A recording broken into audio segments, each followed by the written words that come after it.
Welcome to board classes with Suresh sir.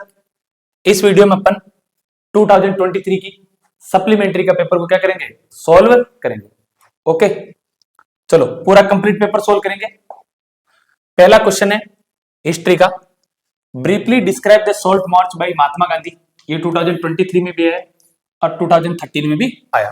उसके बाद वापस मेन एग्जाम में नहीं पूछा गया। Dandi march by Mahatma Gandhi was an effective protest against the British rule. इस साल के लिए वेरी मोस्ट इंपॉर्टेंट है। एक क्वेश्चन फंसने की हाई प्रोबेबिलिटी। कुछ नहीं करना है, स्लाइड में सब कुछ लिखा, मैं पढ़ दूंगा। आपको पूछेगा कि गांधी जी ने सोल्ट को ही क्यों चूज किया ब्रिटिश गवर्नमेंट के अगेंस्ट प्रोटेस्ट करने के लिए।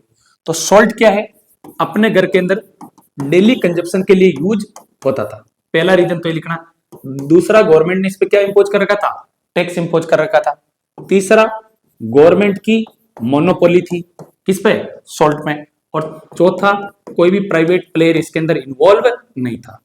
तो एसेंशियल कमोडिटी होते भी ब्रिटिश गवर्नमेंट ने टैक्स इंपोज कर रखा था।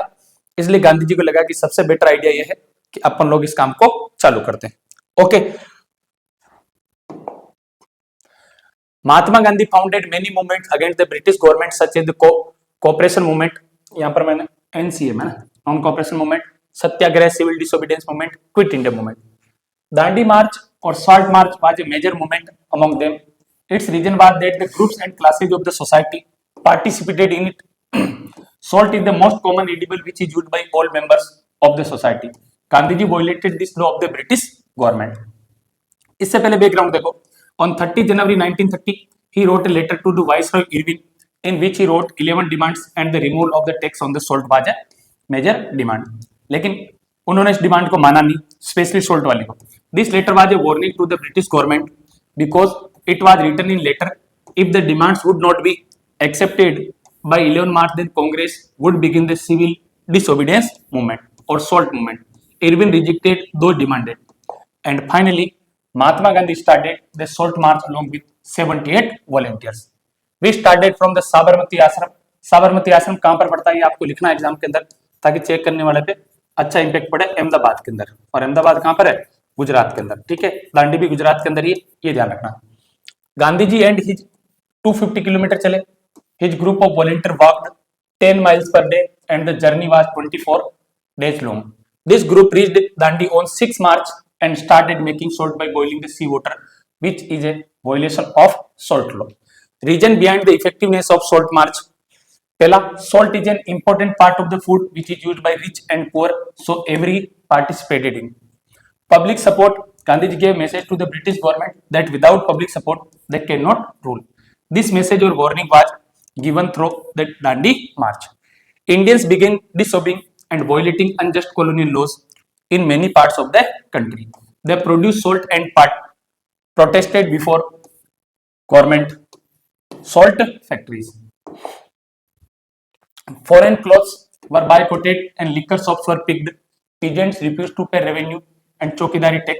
College and government offices and institutions were boycotted. Forest laws were also violated by the forest people by grazing their cattle and collecting food from reserved forest. Thus, the Dandi March proved the real beginning of the civil disobedience movement. Okay. In which session of the Congress was the demand of the Purna Swaraj raised for the first time? Answer आएगा Lahore session 1929, और इसके president थे वो थे पंडित जवाहरलाल नेहरू। और ये decide किया गया कि 26 जनवरी को अपन हर साल इंडिपेंडेंस डे मनाएंगे, और पहला इंडिपेंडेंस 26 जनवरी 1930 को सेलिब्रेट किया गया।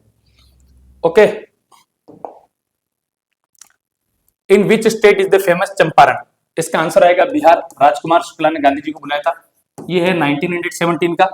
खेड़ा पड़ता गुजरात के अंदर 1918, और अहमदाबाद पड़ता गुजरात के अंदर 1918 में। गांधी जी ने यहाँ पर सत्याग्रह को लीड किया था। आपकी बुक में एनसीईआरटी में गलत दे रखा था, इसको सुधारना। During which movement the slogan do और डाई वाज गिवन? ये मूवमेंट चालू हुआ था 8/8/1942, और ये स्लोगन किसने दिया था, महात्मा गांधी जी ने। ठीक है, क्विट इंडिया मूवमेंट के दौरान। Next, what is silk route, explain it's importance. Silk route कुछ नहीं है, एक नेटवर्क है। क्या है, नेटवर्क है। नंबर ऑफ रूट को लिंक करने के लिए एंशिएंट टाइम में जिस जगह से क्या होता था, ट्रेड होता था। Meaning of silk route, a link route which was joining the far of countries of world with the help of culture, trade and business. Okay, earlier China used to export the silk from the route, so it was named as silk route. The path passing through this route were joining the vast area of Asia and also joining the Asia with Europe and North Africa. Okay, इसकी importance क्यों? China sent the silk and Chinese pottery to Western countries by this route. Number 2, the clothes and species from India and Southeast Asia were sent to other parts of the world. तीसरा, while returning to Asia, the merchants brought the precious metals such as gold, silver from the Europe. Okay. Beside trade and commerce, the exchange of culture was also done by this route, such as the preacher of Buddhism and Islam used this route to spread their religion in the world. Christian missionaries used path to spread in Asia. This route linked the Asia, Europe and the Africa. In which continent was the first world war fought mainly? Answer आएगा Europe के अंदर। First world war पूछे चाहे second world war पूछे, first world war का timing ध्यान रखना 1914 to 1918 और सेकंड वर्ल्ड वॉर का टाइमिंग ध्यान रखना 1939 to 1945। Okay, which country was worst affected by the great depression? Great depression वो आंसर आएगा अमेरिका। ये 2023 की सप्लीमेंट्री में आया, मेन एग्जाम में भी आया, ईयर का ध्यान रखना है 1929। ओके,